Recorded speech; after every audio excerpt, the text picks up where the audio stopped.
Mass మహారాజా రవితేజ గురించి ప్రత్యేకంగా టాలీవుడ్ సినీ ప్రేక్షకులకు పరిచయం చేయాల్సిన అవసరం లేదు. కెరియర్ ప్రారంభంలో ఎన్నో సినిమాల్లో చిన్న చిన్న పాత్రలలో నటించి నటుడిగా తనను తాను ప్రూవ్ చేసుకున్న ఈయన ఆ తర్వాత చాలా సినిమాల్లో కీలకమైన పాత్రలలో, విలన్ పాత్రలలో అవకాశాలను దక్కించుకుని అద్భుతమైన క్రేజ్ ను సంపాదించుకున్నాడు. ఇక ఆ తర్వాత సినిమాల్లో హీరోగా అవకాశాలను దక్కించుకుని అందులో భాగంగా హీరోగా నటించిన చాలా సినిమాలతో అద్భుతమైన విజయాలను అందుకుని ప్రస్తుతం టాలీవుడ్ ఇండస్ట్రీలో మోస్ట్ క్రేజియస్ట్ హీరోగా కెరియర్ ను కొనసాగిస్తూ ఉన్నాడు. ఇకపోతే రవితేజ ఎక్కువ శాతం సినిమాల గురించి తప్ప వేరే విషయాల గురించి ఎక్కువగా ఆలోచించరు. దాంతో ఆయన వరుస సినిమాలలో నటిస్తూ ఆదాయాన్ని సంపాదిస్తున్నప్పటికీ ఇతర బిజినెస్ లపై కూడా పెద్దగా ఇంట్రెస్ట్ చూపించడు. అయితే తాజాగా రవితేజ థియేటర్ బిజినెస్ లోకి ఎంట్రీ ఇవ్వబోతున్నట్లు సమాచారం.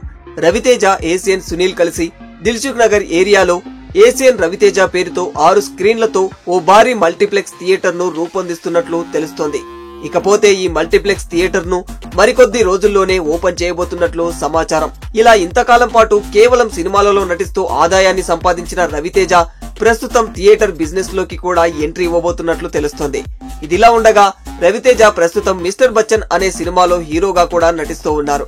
ప్రస్తుతం ఈ మూవీ షూటింగ్స్ ఫుల్ స్పీడ్ గా జరుగుతూ ఉన్నాయి.